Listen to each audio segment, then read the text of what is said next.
Welcome back. I got another update for you. As you can see, I almost have a roof.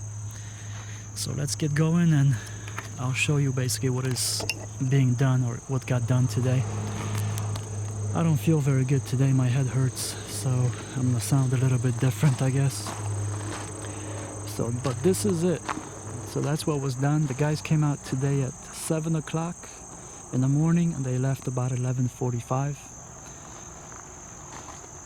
They came out yesterday, but they got rained out. I'll show you a screenshot of where they left off yesterday. I was gonna do an episode, but it was raining, and basically I did an episode in the car, and I just didn't like how it came out because I was just talking, sitting in the car. So I figured I like the ones where I walk around and show you things. So that's the little house, 864 square feet. Let me show you the agenda. So that's what we're gonna talk about. So this is the 4th and 5th day of framing. Like I said, yesterday was cut short because it rained and we got some clouds coming through. So I don't know what's gonna happen, if it's gonna rain again. I really didn't look at the report because today is Friday. So, but anyway, so the trusses are installed. Let me show you how they look. This is the spec sheet that comes with trusses. And if you spend $2,400, they'll give you a nice red pencil. So that's an incentive to buy trusses. You get a nice pencil. So it's $2,400. The house rep wasn't done in the last video, but now it is. So as you saw, the front is done. Let's walk around the house and we'll talk. The house rep has different pricing, as you saw on the agenda. If you go with the generic one, it's $107. If you go with the name brand one, it's $150. As you can tell, I still need to put sheathing up there and then put house wrap on that as well. And speaking of a house wrap, that comes in 150 feet lengthwise. So when it comes to the lower level, that was done just with one roll of that $107. And then here it'll take a little bit more. So that'll be another couple of dollars, but just to get you an idea of how this stuff works and how much it costs. As you can see a pattern here, as I always say, that I want you to be educated and know how much this stuff costs. And to show you that it's not as expensive as people make it out to seem. That needs to be closed off over there. It's kind of, the lighting is kind of bad, but that's the entrance into the mechanical room. That's the window for the kitchen. That's the other exit. So this door here will lead to this little area. So people can put a table, gazebo, or whatever they want to put over there. The property line actually runs. I'll show you where that is. You see that? That what color is that? Orange. So that's where the property line ends. And I got a little nature privacy fence here, which I'm not gonna do too much to. I'm gonna keep as much of it intact as I can. There is some poison ivy in there, so I gotta be careful with that. So this is that side of the house. Well, I guess that was done in the last episode. So let's walk inside and I'll show you how this stuff looks from the inside. It's kind of dark in here, and a little echoey. So this part is vaulted, as I told you. So you can see where the vault is going to be, right there.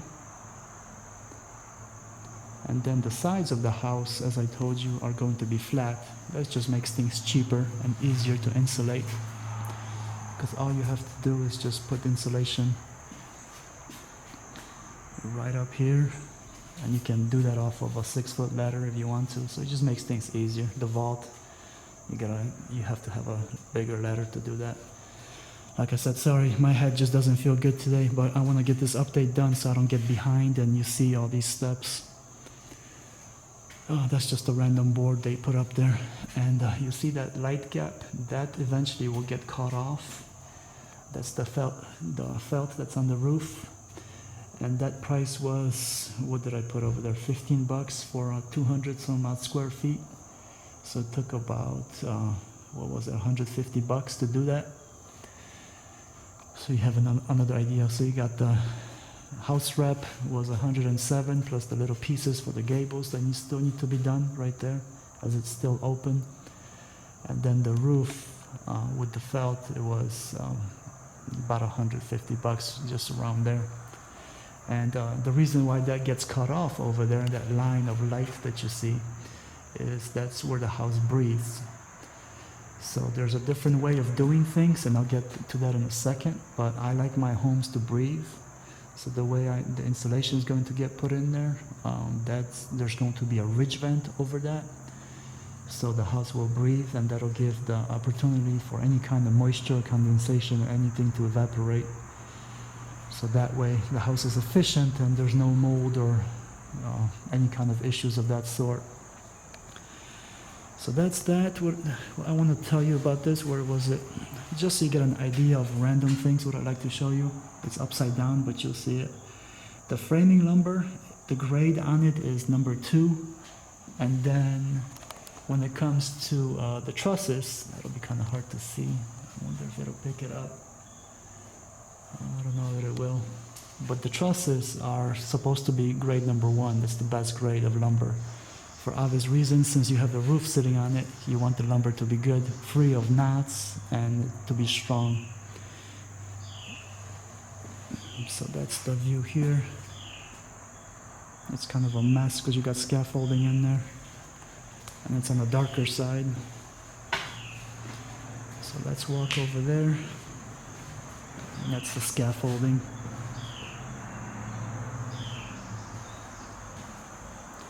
Bracing again. So as you know, this is going to be the bathroom. Let me go in the corner so you can kind of get an idea of how big it is. That's the tub. And then this is the walk-in closet. I'll do the same, get myself in the corner. So for a small house, 864 square feet, that's a pretty good closet. But as you can probably tell so far, I don't have much wasted space in here. And this is one way to do a closet bathroom design where you actually don't have a hallway. And that's the mechanical room, as I told you in the other episode, and we'll see what the building inspector says about putting the meter here, not the meter, but the electrical panel. But worst case scenario, we'll find a spot for it somewhere else, so that's no big deal. Alright, let's squeeze through here. Let's see what else is on the agenda, because I want to cover a little bit more of the costs, so you know what's going on and how much stuff is.